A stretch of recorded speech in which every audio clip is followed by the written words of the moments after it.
One other thing, Adriana, I was wondering if, as you're talking, if you could maybe pick a typical scenario that of a child experiencing the pandemic, or maybe it's not related to the pandemic, maybe it's more like um, stress or anxiety over a school issue.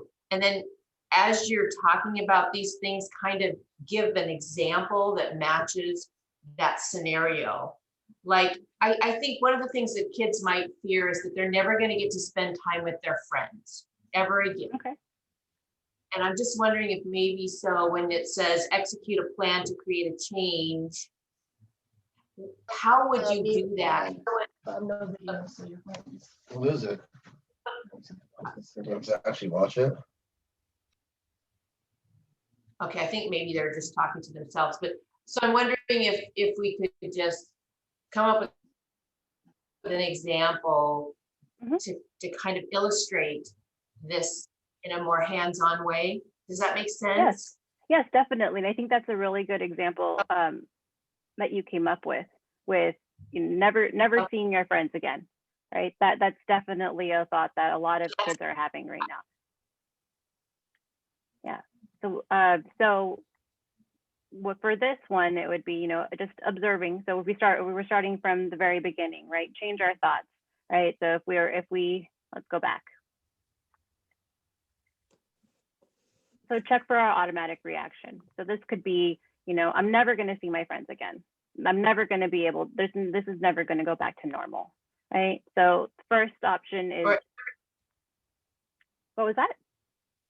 They might have a temper tantrum. They might be getting angry because they can't go see their friends. Right, slamming doors, going into their room, or it might be, if you have younger kiddos, it might be kicking or screaming or, showing that type of tantrum, right?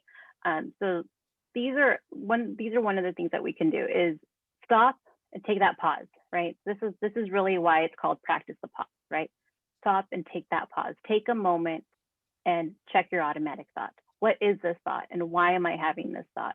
Is it because I'm feeling a certain way? Is it because it's coming from maybe behavior is affecting, maybe because I'm throwing this tantrum or because I am screaming, I am, working myself up, or your kiddo is working themselves up. Okay? And then observing that thought, right? The thoughts of this is never going to go back to normal, never going to see my friends again, or along those lines of that thought. Observe that thought and observe what comes from that emotion and that behavior, right? So if we're saying for a kiddo who maybe is, let's say about 12 or so, right? They probably won't be throwing the tantrum on the floor like a 5-year-old, but may go to their room, right? They might get really upset from the fact that they can't go see their friend and they're going to go into their room and maybe isolate. So this could be a perfect time for them to use these skills. This could be a perfect time to take that pause and observe that automatic thought and figure out where that is coming from and identify how that thought is affecting their feelings and their behaviors.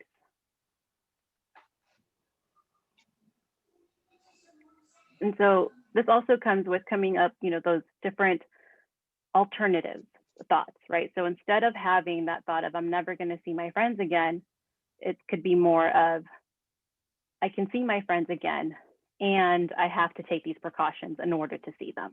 I have to plan ahead. I have to plan to wear a mask. I have to plan to be 6 feet away. I have to, to have that space between us, right? So then if we're instead of changing the thought to I'm never going to see my friends again to maybe I just need to take extra precautions in order to see my friends, then we can plan and change our emotions, right? So then if we're having this thought, instead of feeling angry and scared and frustrated that we're never going to see our friends again, it can be more of a calmer response, right? So, okay, I'm frustrated because I have to take these extra steps, or these extra steps might be a little annoying, but I can still see my friends.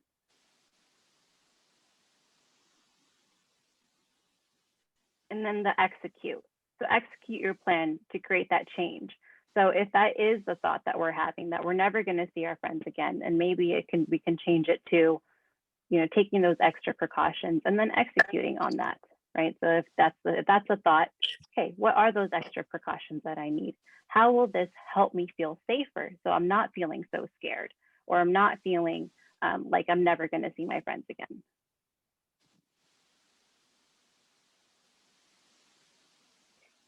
Any other questions or thoughts?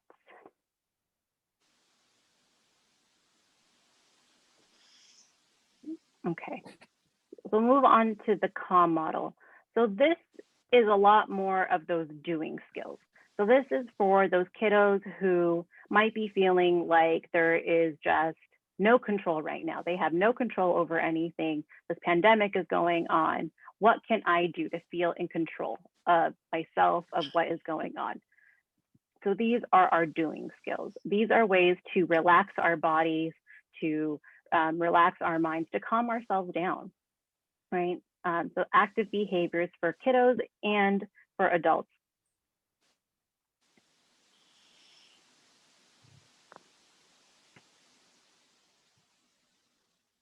Okay, so our doing skills start with calm. So our C, control breathing and our heart rate. So this one is using maybe those deep breathing type of skills. So the first thing that we might have to do here is learn what is a normal heart rate.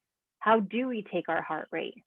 And one way that you can do this with your children can be to take your heart rate at different times of the day, right? When they get home from school, when they wake up in the morning, after they've been running around outside for a while, and just observe the differences in the heart rate so that you can tell when their heart rate is raised, when your kiddos can tell when their heart is beating faster, right?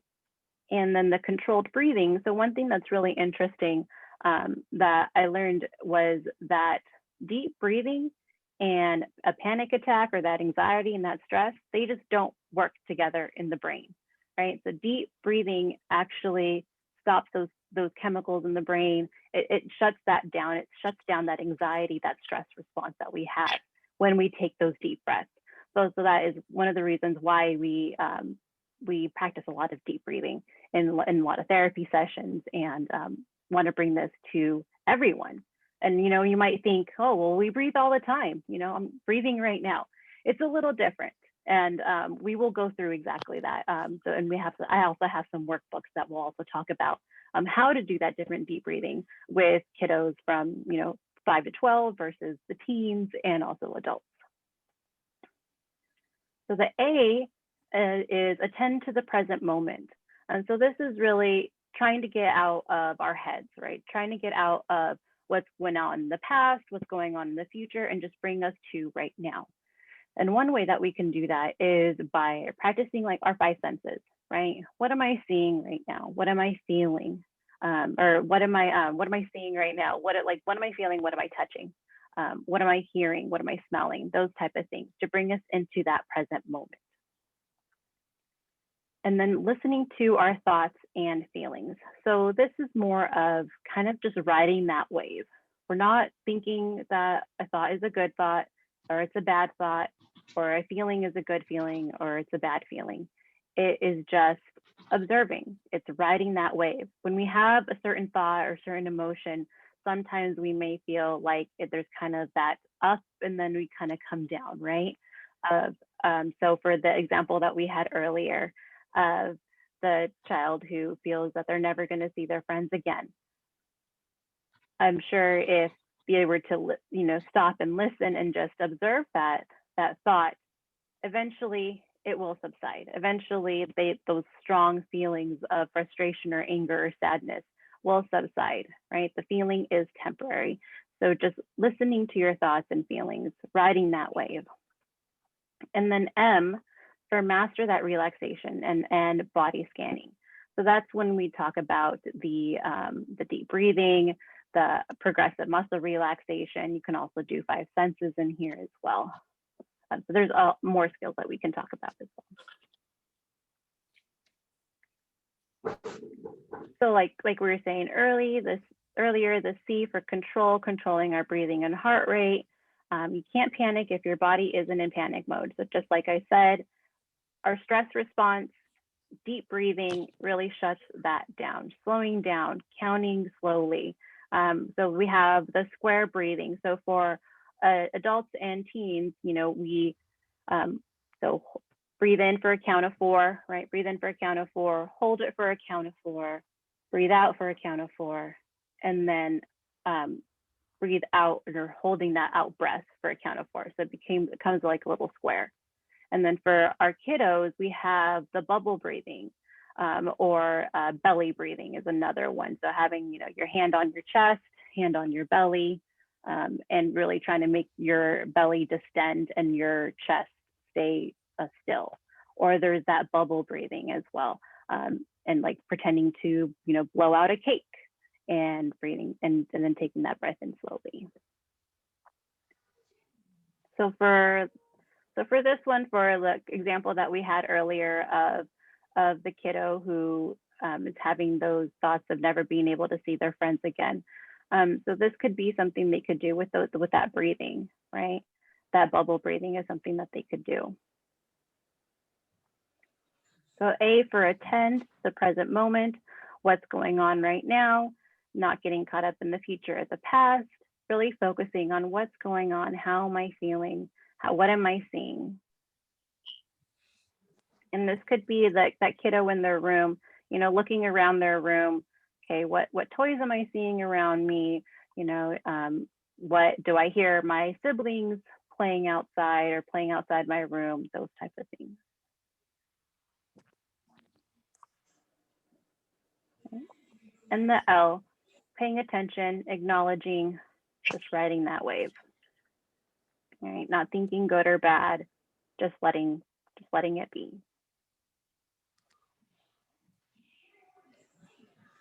And then the M, master your anxiety, mastering those feelings, reminding ourselves that we are in charge of what is going on in our bodies. We are in charge of our thoughts, and our kiddos are also in charge of their thoughts, right? Using that muscle relaxation and body scanning. So progressive muscle relaxation, I think what we have for the little ones is kind of like those roly-poly bugs, right? So when we tighten up our muscles really, really tight and kind of scrunch ourselves like into a ball and then kind of release. For adults and for the teens, we have the progressive muscle relaxation. So where we go through specific body parts. You can start at your head, start at your toes, and really focus on just squeezing and relaxing those muscles and going up our bodies or down our bodies, and sometimes going up and down. Might have to do it a few times.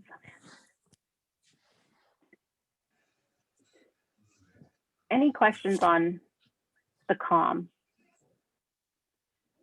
or a scenario where you'd want to see the calm?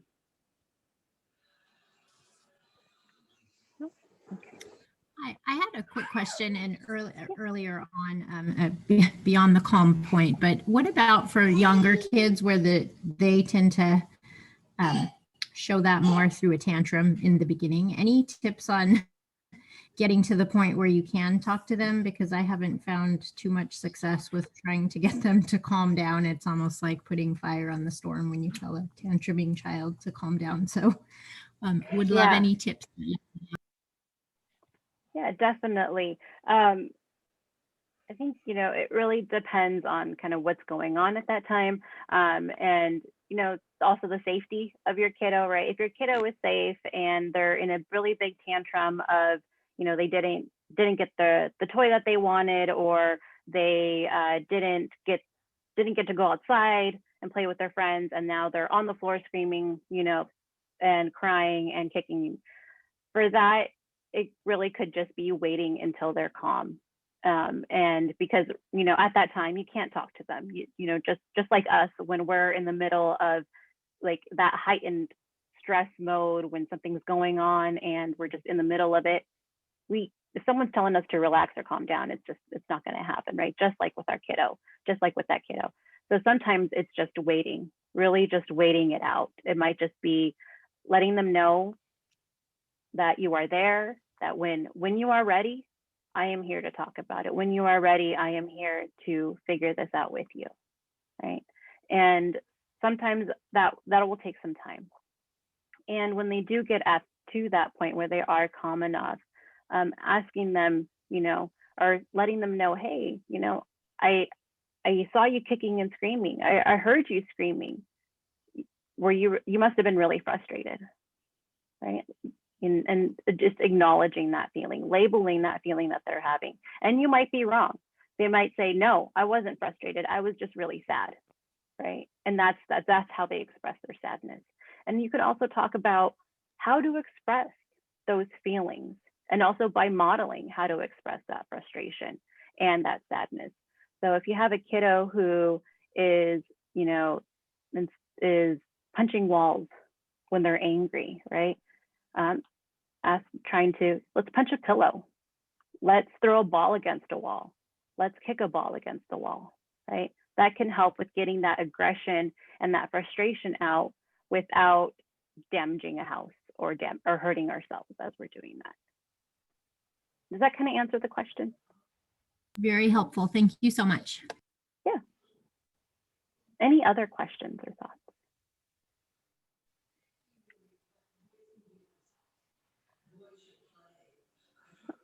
Okay. Oh, Krista, do you have something? Well, I was just thinking, I think this is why this is so important for us to know this ahead of time and to teach children what this is when they're not in the moment of frustration or sadness. They have these skills so that when we use the language with them, they can draw on their learned experience from the classroom instruction, and parents can support that at home because they are familiar with the language. There will be a workbook that the kids will be, I don't know if they'll take it to and from home, but I know that at the end of the training, they will have the workbook to take home. So to me, I think the key is to understand what the program is all about and to have the vocabulary and to talk about it before you're in the moment of complete frustration so that you can then talk it through and hopefully quell the tantrum that they're having at the time. Mm-hmm. Yeah, exactly. And all of this information is also on the website, practicethepause.org.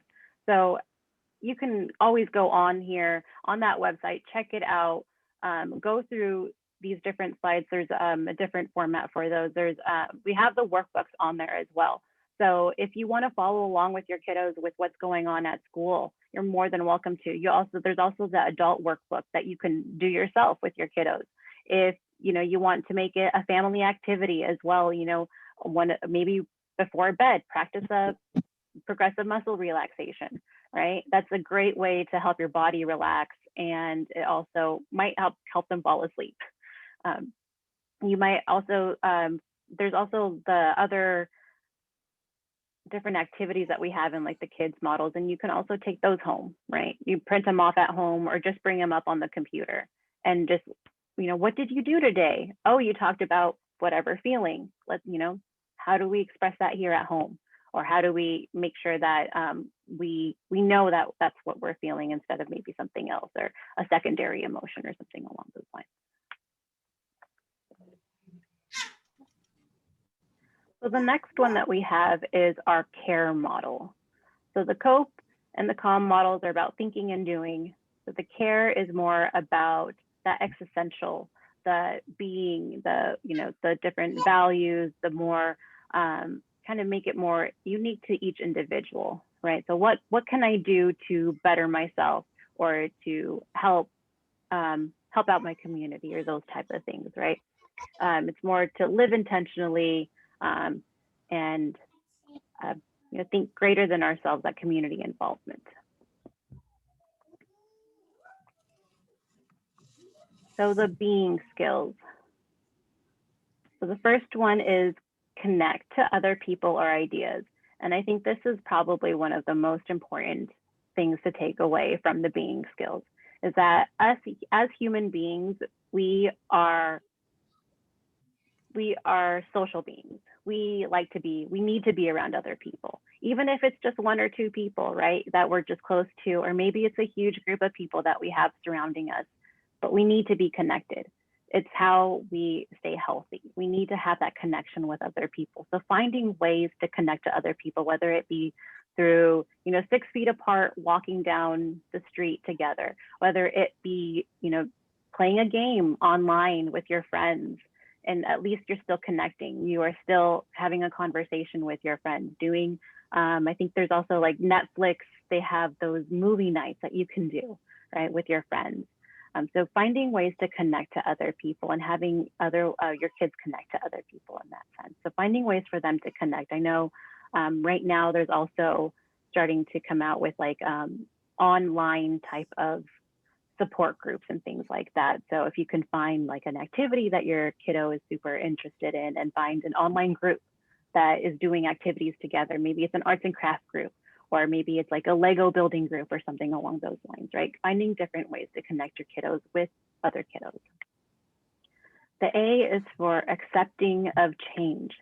And accepting of change, where, it's more along the lines of just understanding that the pandemic is here, right? The pandemic is here no matter what. As much as we want it to go away, as much as we don't want to be here anymore, it's been too long, it's here, it's happening.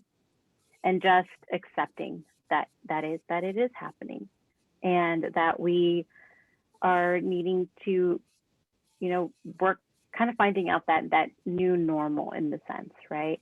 So accepting that change. So R is reasoned with choices or purpose for growth. So this and kind of goes along with the E, engaged in mindful living, is looking at our values, looking at what is it that we find, what do we want out of our lives? What do our kiddos want to do, right? So maybe it's, what do you want to get out of a certain activity? Or maybe it's, where do you want to go in your life? What values do you have? How do we be our best selves? What is important to you, right? Asking your kiddo these questions, and asking a 5-year-old, what is important to them. It might be their Legos. Okay, all right, so let's look into that. How can we make this, how can we grow with this, right? Maybe it's joining a Lego community group.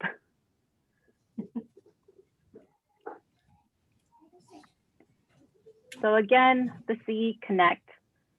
Can't stress this enough. Connections are essential and very meaningful, even if it's just with one other person. It doesn't have to be a family member. It can be a friend. It can be a teacher. It can be a neighbor, whoever it is.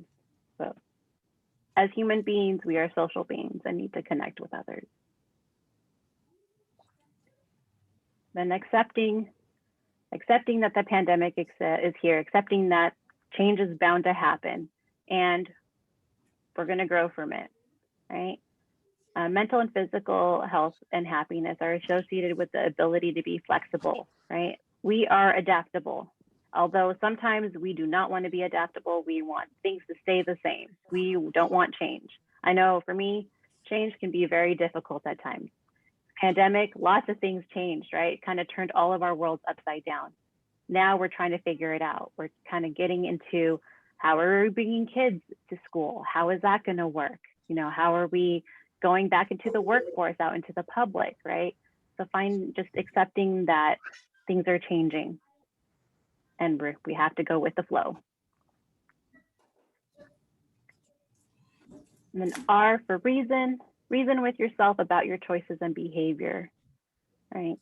Devote some time to being the best person that you can based on your characteristics, right? So being the best person that I can be for me can be completely different from somebody else here, right? That means different things to different people.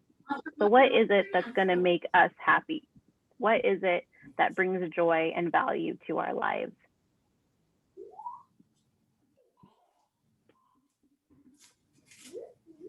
E, engage actively in mindful living, right? So this is where finding something to do, like maybe it's volunteering, maybe it's a lot of people during this time figured out how to make masks at home, right? That's something that a lot of people did as a way to give back, to find purpose and motivation with what's going on right now. Some people, started their own business as a way to kind of get through this time. Some people adopted pets, right? Some people had plants. It's a way to find purpose in our lives and also helps with our mental health. Okay. So that was pretty much the end of that presentation. And here at the practicethepause.org, there is the link or a website and to where you can get the different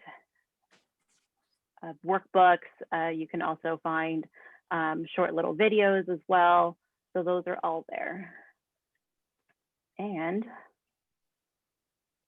see what time. Would it be okay to go through some of those workbooks? Yeah, I just had a quick question. They mentioned something about the pyramid activity, and I thought, I wonder if it would be helpful to have that explained briefly. Yes. Where was that? It was like 2 slides. There we go. The Yeah. self-pyramid activity can help you get started with this. So I'm actually going to stop sharing and see if I can bring that up.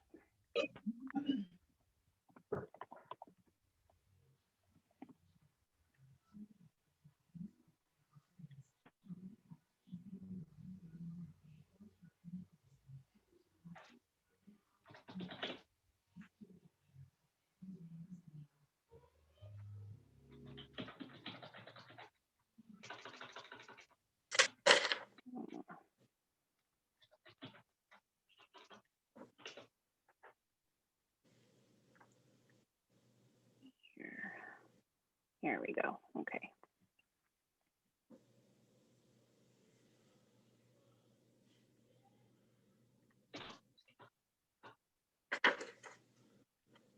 So this is on the website.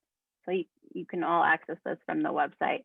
So this is taking a look at Maslow's hierarchy of needs, right? So this is looking at all the different things that we need for ourselves according to Maslow. So here we start off with the very, very basic. What we all need for ourselves is that physical, right? That need for air, food, water, rest, health. That shelter is the next one. Security, that need for security. And so this is kind of talking about how do we get to the very, very top? Care is talking about how do we get to that self-actualization, right? So what is it that we need to get there? And I think that's what it's talking about with that triangle activity, is kind of going through these things, going through these levels and figuring out what's missing. What do we need in these levels to reach that self-actualization? Did that explain that?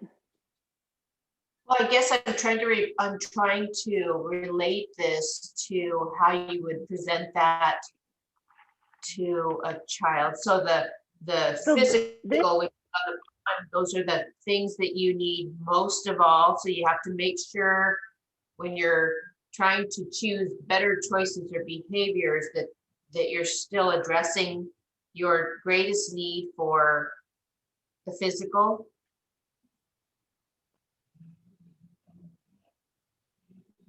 Yes. So this might also be for, more geared towards teens and adults as well, right? Some of this might be just a little bit over our younger kiddos' head, just developmentally, right? Some kiddos might be there, might have that capacity already. But let's say it's a 14-year-old. Yeah, a we have 14-year-old. So this could be the physical, right? So having a home, having a bedroom, having their bed, right? Having their own space is for the security, the social, feeling loved and belonging and inclusion. So that could be like joining groups, right? Making sure that we have connections with others, and also building those relationships within the home. So say it's just between parents, other caregivers, siblings, right? How can we build those relationships? How can we foster those relationships with our kiddos?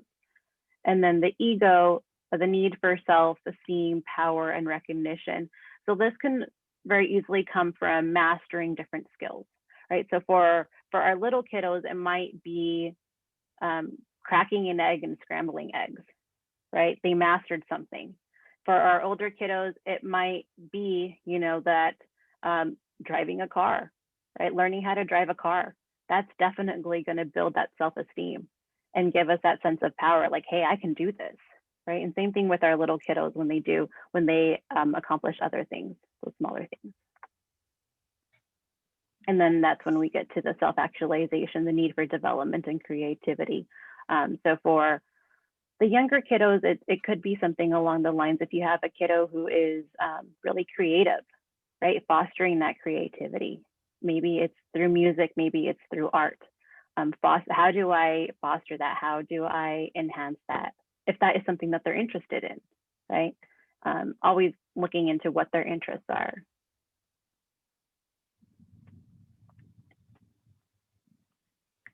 So Thank you very much. we can go into the workbooks.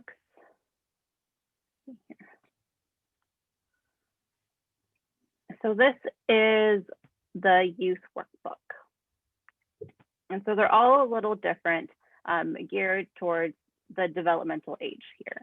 And of course, they don't have to be used with these ages. If you have a kiddo that you think would benefit from the more adolescent one, teenage one, go for it. So this here talks about what is a pause? What is it? So in this sense, when you have a game or a song or a video, everything stops, right? So this is going to be talking about what is a pause in more of that kiddo friendly language, right? Taking a break, taking a pause from a game or a movie. And then we get into some activities, right? So what is the bubble breathing that we were just talking about? So that way that for that deep breathing activity, right? So we got the little candles there. And then this also talks about what's going on with COVID. Why are we feeling different? What is going on right now? And how do we practice this pause, right? So for this one, so it kind of gives a little bit of some examples of, this kid looks really angry, right? So stop, take a few deep breaths and think about why you're feeling that, what you're feeling and why. And then when you are feeling good things, so this can also be done with those good feelings as well, right? So when your kiddo's having a good day, awesome. What was good about it? What made you feel good? And talk about that. And then we have the muscle relaxation one here, the grow and scrunch. So that one's the little roly-poly, some people call them potato bugs, for the muscle relaxation.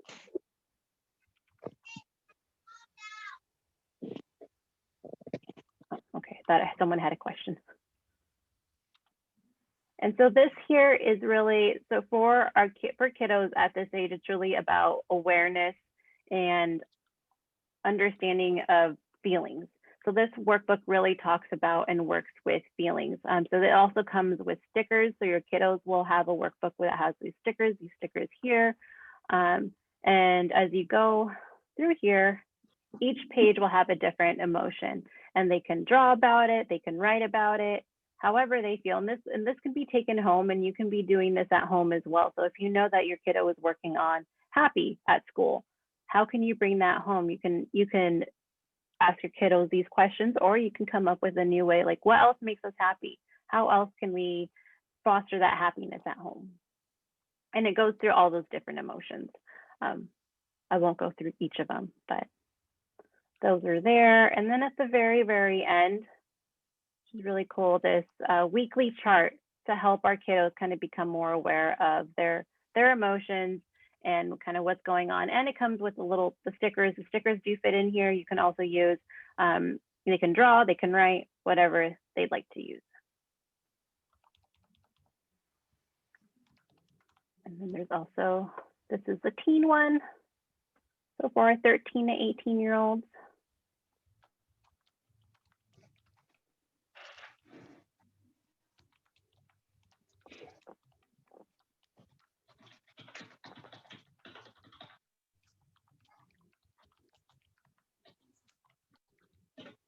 So this again, what is the pause?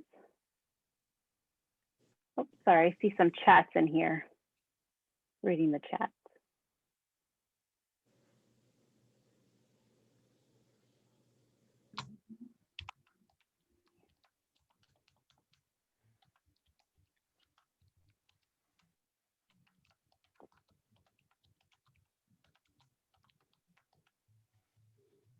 Okay, yeah. So this one here is for our teenagers. So again, these workbooks, they don't go in a certain pattern. It's not, cover to cover. Teachers might be taking, certain parts of these, some teachers, and using them at different times, right? So so this is also, when you take it home, feel free to use it however you want to use it. It's a resource tool for you all to use, however you see fit. And so again, with the teenagers, just talking a little bit more about what's going on there.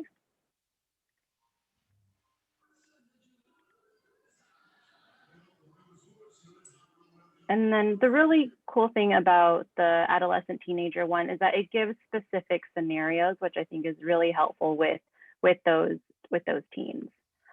So it breaks it down. You're feeling sad and tired, don't want to get out of bed, and then it goes through those steps with them. And it gives a couple of those scenarios there. And then it also talks about, how do you practice these skills? And because our teens are usually working on lots of writing at this time, there's lots of different writing prompts here that teachers might be using. They might be using this as, English activity. It might be used as, like a journaling activity, those type of things. And it doesn't have to go in a certain pattern or certain way. And so these are just a whole bunch of different prompts that teachers can use. And there is also last page that talks about different apps that our teens can use, because we all know teens love their phones and their apps. So here are a whole bunch of different apps that teens can use to help with these skills, practice these skills, and also get access to other resources that might be helpful for them. And the adult one started at the end. So this one goes into a little bit more about what is COVID-19, what's going on, why are we talking about it this way as a natural disaster and things like that. And it just talks about all the different phases there. And like I said, all of this can be found on the website. And it's also in Spanish as well. So this here is just talking about how we talked about the connection between emotions, thinking, and behavior, and also those physical somatic symptoms that we might be having, those physical symptoms in our bodies. And then this also goes through the different cope skills, the calm skills. And so this breaks it down a few different exercises that we can use there.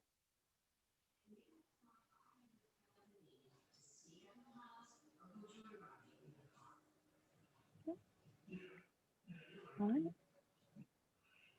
And that is the workbooks.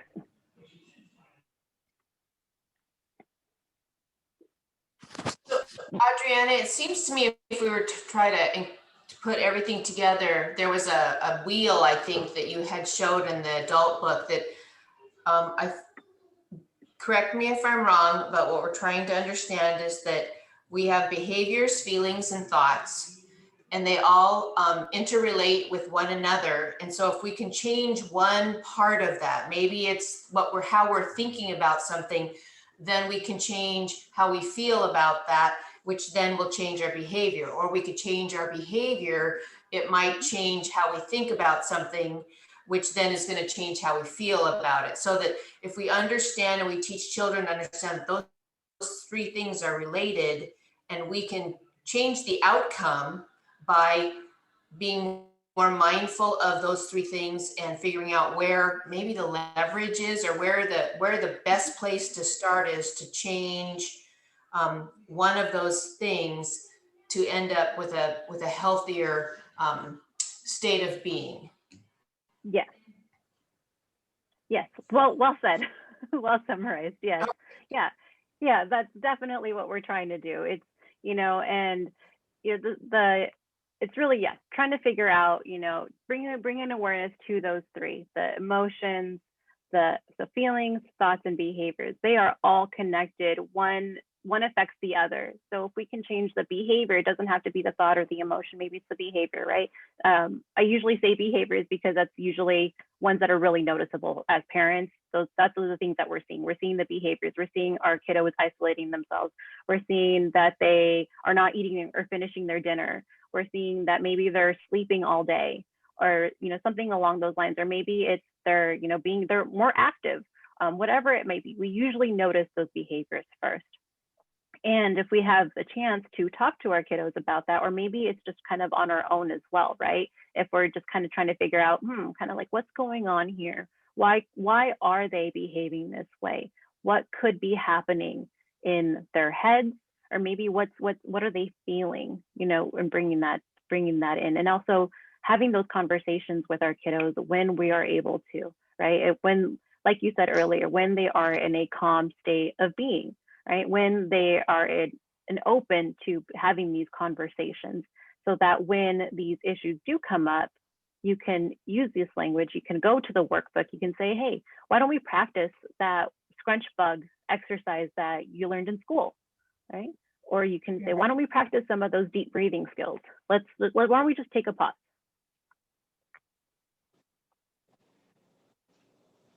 So it'll be really important for teachers to communicate with parents when they're teaching a lesson and what the focus of the lesson is, so that that can be carried out and practiced and talked about at home. And so I'll make sure that teachers are doing that as they're teaching.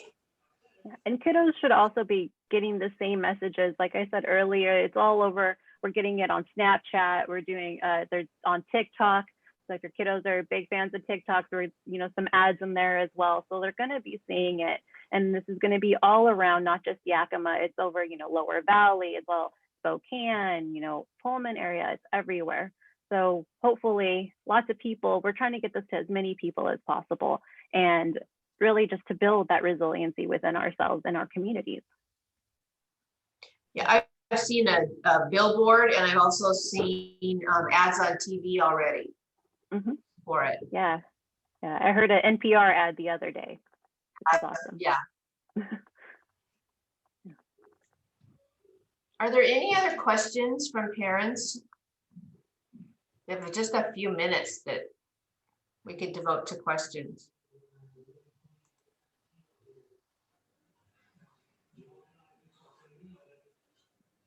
Chris, this is Tiffany Steffel. I have a question. Are we going to be getting the workbooks at home? Well, or are we to print them off and use them from the computer? You can do that. So the children are getting the workbooks. Catholic Charities has printed up copies for all of us, and they're sending them to us. Oh, perfect. Yeah, so the children will get the workbooks. Whether the teachers keep them at school or send them back and forth, I think that could be a personal choice. But if you want to just go to the website, you can actually download the workbook or pages from the workbook, or just look at it online if you want it as well. But everything that's in the workbook is available online. Now, I will let you know that as teachers look through the workbook, and as we started talking about this, there were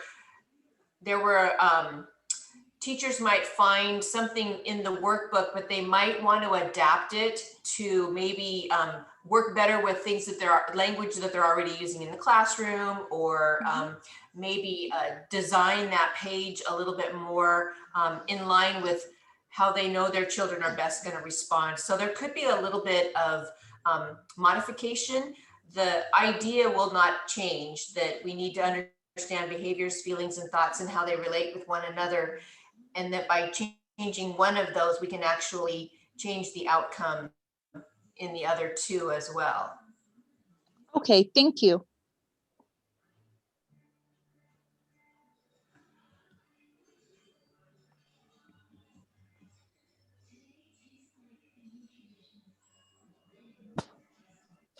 Hi, I have a question about changing thoughts. I saw when you were scrolling through in big bold letters, it says you can change your thoughts. And I do believe that, but does the program teach the kids how to do that?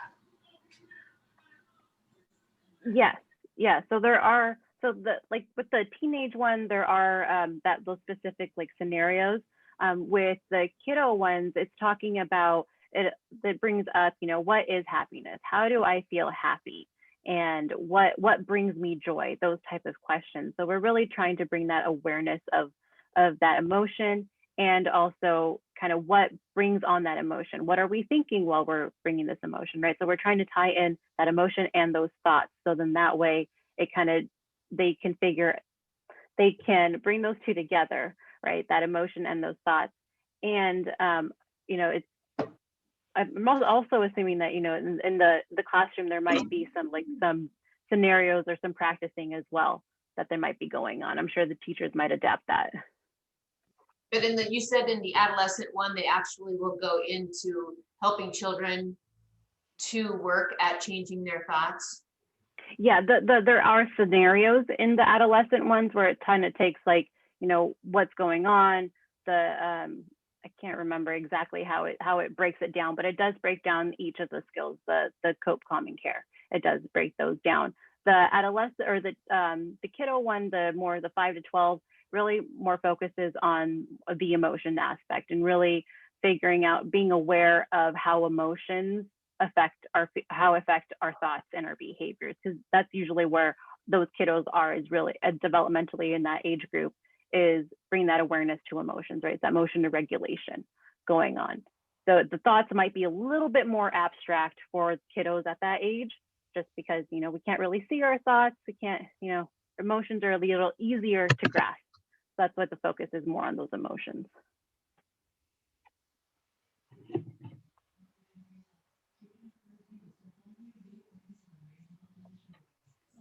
I have a question for you. Yeah. When it comes to these kind of things, it seems like, you know, practicing them on a regular basis would maybe bring about the best results. Like both of you, I think, have already talked about the idea that needing to practice it when you're not in a moment of anxiety or stress, like regularly. Is there a way that that's made available in the classrooms? I know there's different programs out there, like the Ruler. I don't know if you're familiar with that one. Just the way that kids identify their feelings on a regular basis. And I didn't know if that plays into this at all. I was just curious. Does that make sense? It makes sense to me, Sue, that we want to make sure that we're practicing these things outside of the moment where we're trying to, it's like we practice emergency drills, so that when the real when the real emergency comes, we actually know what to do. We don't have to talk through it necessarily, but we just know how to respond. And so we just had an hour-long session, and so we haven't really torn through the book really carefully. But I know that the teachers were already starting to think about how to incorporate it into circle discussions. My desire to bring parents in was to get parents thinking about it too. These could be dinner table conversations or driving in the car conversations, where you're just talking about scenarios. And so you're right, Sue. We have to keep practicing it and making it a natural reaction, or natural response. Mm-hmm. And some of these things, like awareness to emotions, like you said, practicing it in the car, modeling as well, doing these things for yourselves. So when you're feeling frustrated or when you're feeling overwhelmed, vocalizing that sometimes, you know, if you're in a moment to do that, right? If you're emotionally able to do that at that moment, right? Saying, man, I am feeling really frustrated right now.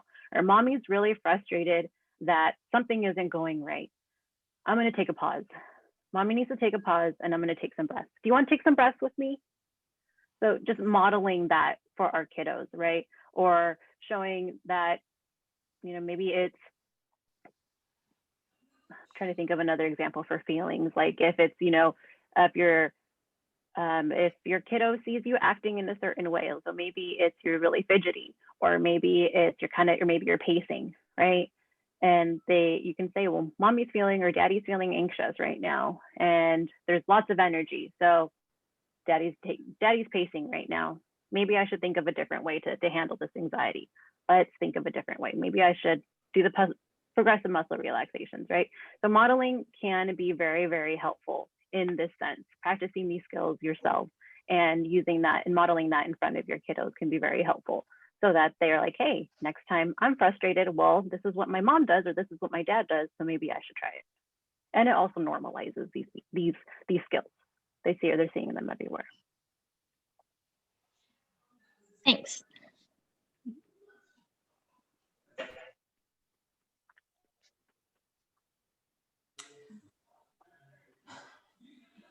Well, Adriana, I just want to thank you very much for your time and for all of your information that you shared.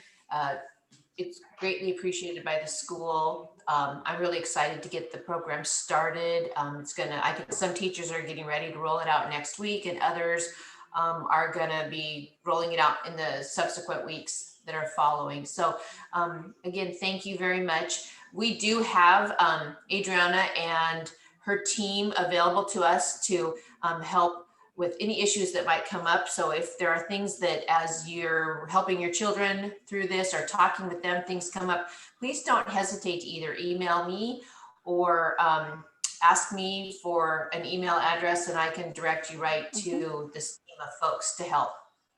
Yes, we are more than happy to help in any way, answer any questions. If there is a situation where maybe it's a little more than you can handle at home or at school, and you're thinking, hey, maybe I need to look into some services for myself or maybe for my kiddo, feel free to reach out, to Chris or and asking her how to get connected with us, or Catholic Charities is right there, right down the street. So more than happy to help out in any way that we can.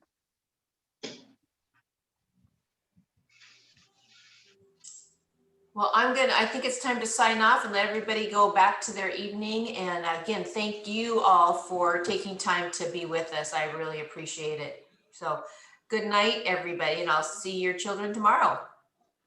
Good night. Good night. Thank you so much. Thank you. Thank you.